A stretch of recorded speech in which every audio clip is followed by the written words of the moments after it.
Good morning. Welcome to Unity Longmont Spiritual Center on this beautiful Sunday, December 6th, St. Nicholas Day.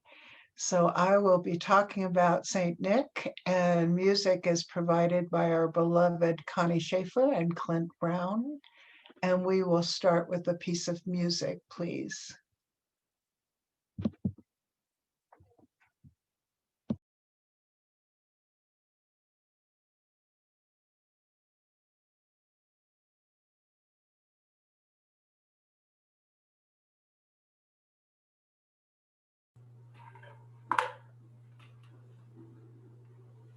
So we're going into a period of the darkest time of the year, but after that, the light is coming back. So I was kind of on the theme of light coming back and looking for possibilities of good things in the future, coming year.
Thank you, Connie and Clint. And it's at this time that we go into prayer together by taking a breath. Beloved presence, we have come together today to celebrate our community, to celebrate each other and ourselves, to celebrate the upcoming holiday of Christmas, the upcoming New Year, and a new future for our lives that have been so impacted by COVID. We are blessed to be safe and sound. We are blessed to be loved by humans and by you. We are blessed also to be able to love. And we are always reminded that God becomes the things he loves. And so it is. And another piece of music, please. So looking forward to the new year, I'm imagining that there might be possibilities of good things. So imagine there's no heaven. It's easy if you try. No hell below us, above us only sky. Imagine all the people living for today.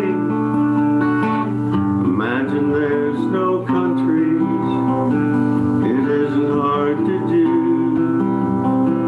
Nothing to kill or die for. No religion.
Thank you, Clint and Connie. So today is December 6th, and that is St. Nicholas Day. We celebrate the day that St. Nicholas died. He was born in the late 3rd century, and he was born to a family of some means, not great wealth, but some means. And his parents had him educated. He was probably more educated than most people during his time. He learned all of the classics. He learned about the Old Testament. He learned about different languages. So he was well educated and well liked, and his parents loved him so much. They loved him in part so much because they had tried so long to have a child. And some of the legends suggest they tried for 30 years to have this child. So when he was born, they felt so very, very blessed. Unfortunately, when he was still fairly young, his parents died of the plague. And so he was then taken in by his uncle, who was a bishop, and he was further guided to follow Jesus's truths and behaviors.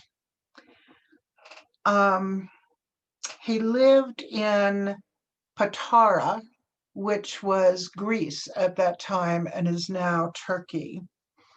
And there are lots and lots of stories about miracles that he created before he died and after he died.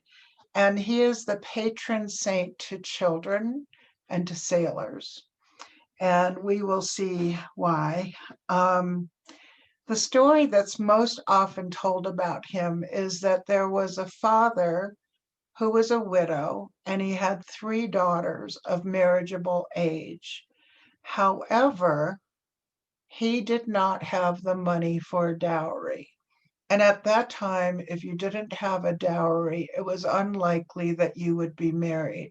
And instead, what their lot in life might have been would be become a slave. There were many slaves at that time, or a prostitute. So the father was very worried, and Nicholas learned of this. And one night, after everyone was asleep, he went by their home and he tossed a small bag of gold into their open window. And it landed on a sock that was drying in front of the fire. And so when the next morning the father found this, he knew that it was to be for his daughter's wedding. So his oldest daughter was married. And then the father, of course, went on to worry about the second daughter. And, small town, the word got out. And Nicholas, again, in the middle of the night, threw another sack of gold into the window, and it landed on a sock that was drying in front of the fire. The second daughter was married. And then after that, the father was so curious about who is doing this. So every night he would stay awake and he would pay attention. And one night he caught Nicholas throwing a gold sack into his window. And he thanked Nicholas, and Nicholas said, "Please don't ever tell anyone who has done this. I want this to remain quiet, please." And so obviously the father shared the story at some point. But the gold that was thrown into the window is why we put an orange in the bottom of our stockings at Christmas time. So St. Nicholas Day has been celebrated by Europeans primarily since the 3rd century. And when the Dutch moved to America, they brought this celebration and this tradition with them. And we'll see in a moment how that then gets morphed into Santa Claus in America.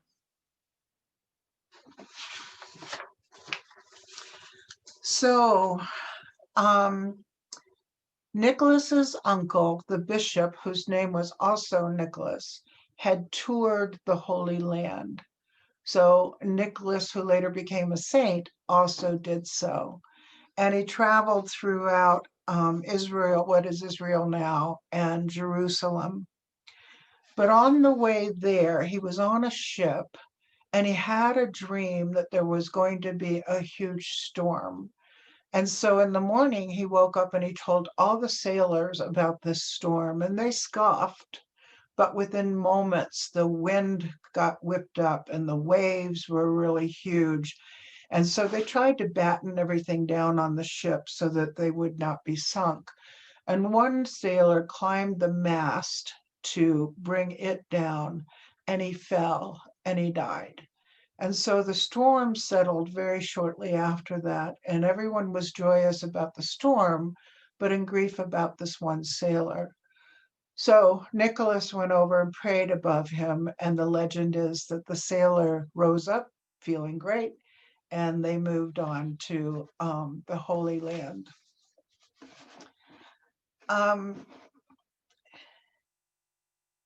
How he became a bishop. He had been a monk for a few years. While still young, though, he became a bishop. The other bishops of Myra got together to replace the recently deceased bishop, the uncle, and they didn't quite know how to choose. But the lead bishop had a dream, and he was told by God, in the morning, see who enters the monastery first.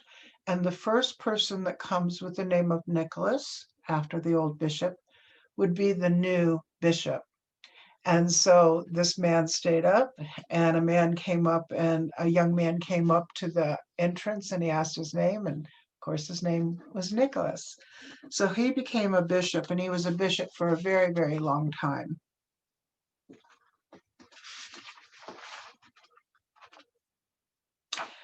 Well, we all know about the Council of Nicaea in AD 325. And one of the things they were looking at then was Jesus as powerful and important as God? They were looking at the Trinity. And one man there kept arguing that no, he was not. And it really caused a great riff. And so at one point, this very gentle bishop, Nicholas, came up and slapped the man. And so that man went to the Emperor Constantine, who had called the Nicene group together, and told him that he had been slapped. And of course, that was against the law. And so Nicholas ended up in prison. And so Constantine had this dream about this man in prison that he didn't know, this Nicholas, and he saw him in the big cap, the big hat of a bishop, and in the robes, and with a staff, the curved staff. And the next morning, when someone went to check up on Bishop, all of the chains he had been tied back with were broken, which is why sometimes his image has broken chains depicted around him. And he was dressed like a bishop, although all of his clothing had been removed the night before. So not only did they release him, but the Nicene Council made a decision that Jesus was as important as God and belonged in the Trinity. He died in the late 280s, and he became so well known that there are still traditions that we practice here in the States that go all the way back to his story. One of those is the Christmas stockings by the fireplace. And I know when I was in Germany as a child, we celebrated St. Nicholas Day, and we hung a stocking. It wasn't a particularly colorful or beautiful stocking. It was just a sock. And we put an orange in the toe. And I didn't know until researching this why we had an orange there, and that was to represent the gold. And we'd go to bed at night, not sure if we would get candy and gifts or if we'd get sticks. Because if we had been bad, there would be sticks in there. um, the other tradition are candy canes. Those are to represent the staff that a bishop has. And then the other tradition is gift giving during night. How many of us stayed up late at night to put gifts under the tree and in the stocking? Some of the gifts are exchanged during the day, but the most precious show up during the night. The other thing that still exists is that this Christmas time is a seasonal concern for the needy. You'll notice that we had Giving Tuesday last Tuesday, and this coming Tuesday is Colorado Giving Tuesday.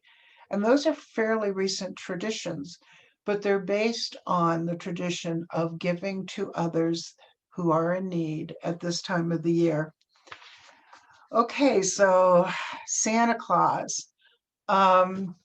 After the Americans started celebrating Santa Claus, Europe in the last 2 decades has very strongly had an anti-Santa mission going on because Santa to them represents commercialization rather than what Saint Nick had represented, giving to the needy.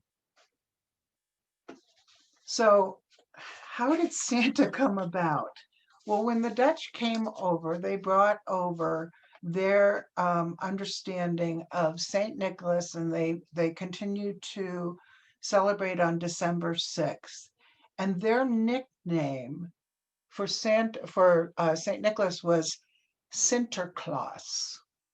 So in the areas where the Dutch had settled, Sinterklaas began to morph into a different being. In 1804, John Pintard distributed woodcuts of St. Nicholas at their annual meeting, and the background of the engraving has now familiar Santa images, stockings filled with toys, and fruit hung over a fireplace. And then in 1809, Washington Irving popularized this Sinterklaas when he referred to St. Nicholas as the patron saint of New York in his book, The History of New York. So as his prominence grew, Sinterklaas was described as everything from a rascal with blue three-cornered hat, red waistcoat, and yellow stockings to a man wearing a broad-brimmed hat and a huge pair of Flemish tunk hose. So in the early 19th century, stores began to advertise Christmas shopping. And in 1820 and up to the 1840s, there were specific ads in newspapers that were starting to depict St. Nicholas, again, in his red cape, his long white beard, his pointed hat, which was sometimes red and sometimes gold. And in the 1890s, the Salvation Army needed money to pay for the food they were providing the needy. So they started getting unemployed men to dress up in these red suits with these white beards and ringing the bell. And you will still see them today. In 1822, an Episcopal minister, Clement Clark Moore, wrote a long Christmas poem for his 3 daughters entitled An Account of a Visit from St. Nicholas, but we know it as 'Twas the Night Before Christmas, when all through the house. He was initially hesitant to publish this because it was so frivolous, but it took off. And so then we began to associate St. Nicholas, or now Santa Claus, as coming down a chimney. And instead of being carried around on a donkey, he was suddenly being brought with a small sled and reindeer. So this tradition of Santa is not all that old. You know, it's from the 1700s in our country, and it continued to morph. And in 1881, a political cartoonist, Thomas Nast, drew on that poem, and his image of Santa was with a full white beard, holding a sack laden with toys for lucky children. And he had a bright red suit trimmed with white fur, and he lived in the North Pole, had a workshop, elves, and a wife, Mrs. Claus. And from that one cartoon in 1881, our Santa Claus has completely developed. So the reason I even talk about St. Nicholas and Santa Claus at this time is I want to invite all of us to ascertain whether we've gotten caught up in the Santa Claus version of commercial giving, or if there's still within us deeply the St. Nicholas tradition of giving to the needy and of doing so anonymously, just out of the goodness of our heart. So I'd like to invite everyone to take a deep breath, and we'll go into a meditation. And being aware of your body and your breath, aware of the temperature around you and within you, aware of any sounds in your environment, any smells, and being aware of your heart, that organ that is beating, and your divine heart, the part of you that is open to giving. And just take a moment to become familiar with that giving part of yourself and feel it. Allow yourself to feel the energy of giving. Allow yourself to feel the energy of giving without it taking anything away from you.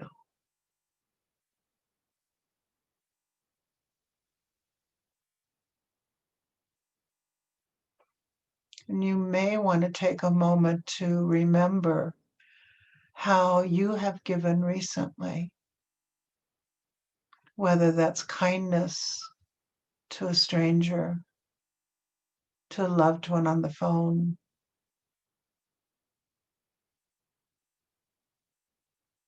even those good thoughts and prayers you've had for someone are a precious form of giving.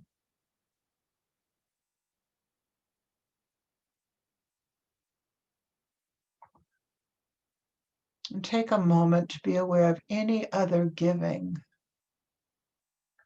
that you have done that has significance for you.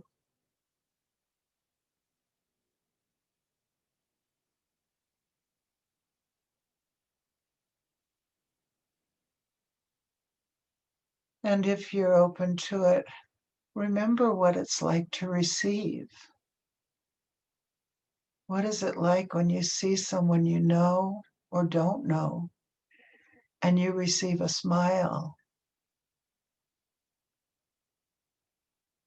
Even with masks on, we can tell when someone's smiling. Their eyes crinkle, their energy shifts. And take a moment to receive from whoever in this world wants to give to you right now, including our divine presence,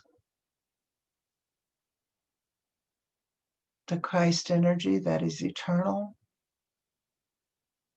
and fills us and gives to us each and every moment. And allow yourself to feel that fullness.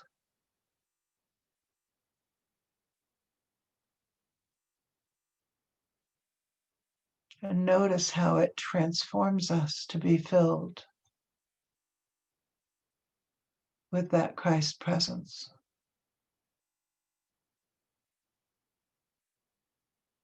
And when we are filled like this, it's so easy to give.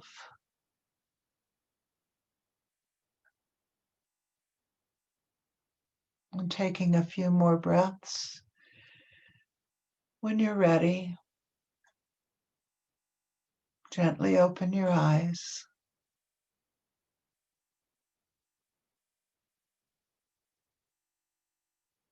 And continue to receive and to give. And so it is. And we will have another piece of music, please, from Clint and Connie.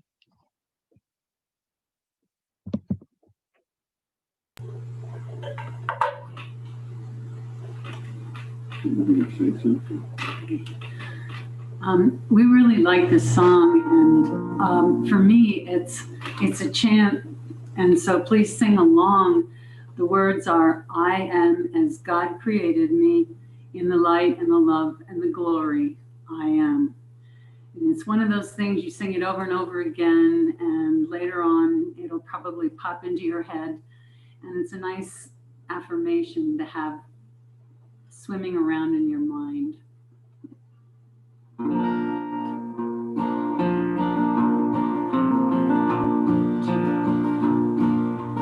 I am as God created me, in the light and the love and the glory.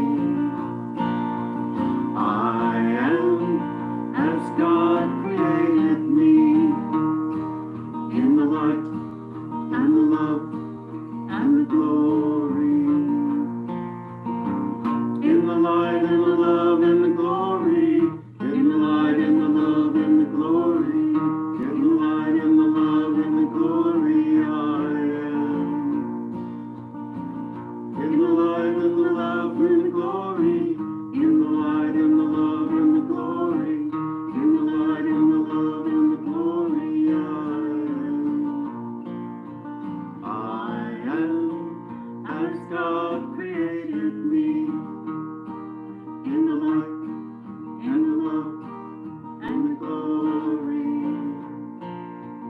I am as God created me, in the light and the love and the glory. In the light and the love and the glory. In the light and the love and the glory. In the light and the love and the glory, I am. In the light and the love and the glory. In the light and the love and the glory. In the light and the love and the glory, I am. Thank you. Thank you. What a lovely song for today. And it's at this time that we go into our donation of light and love by taking a deep breath and placing our hands on our heart and being aware of that light and love, that divine light and love that always exists within us.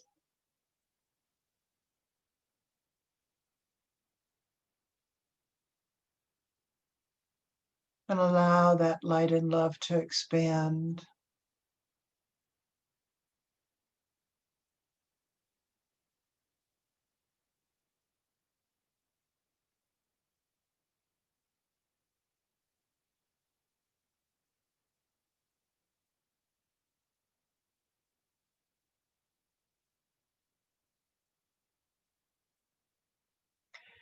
And as it expands, perhaps you're aware of how the light and love from you touches the light and love from someone else.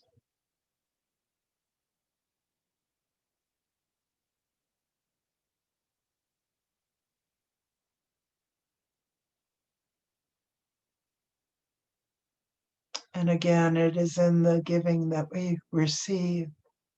And so it is. And we will finish with another piece of music, please.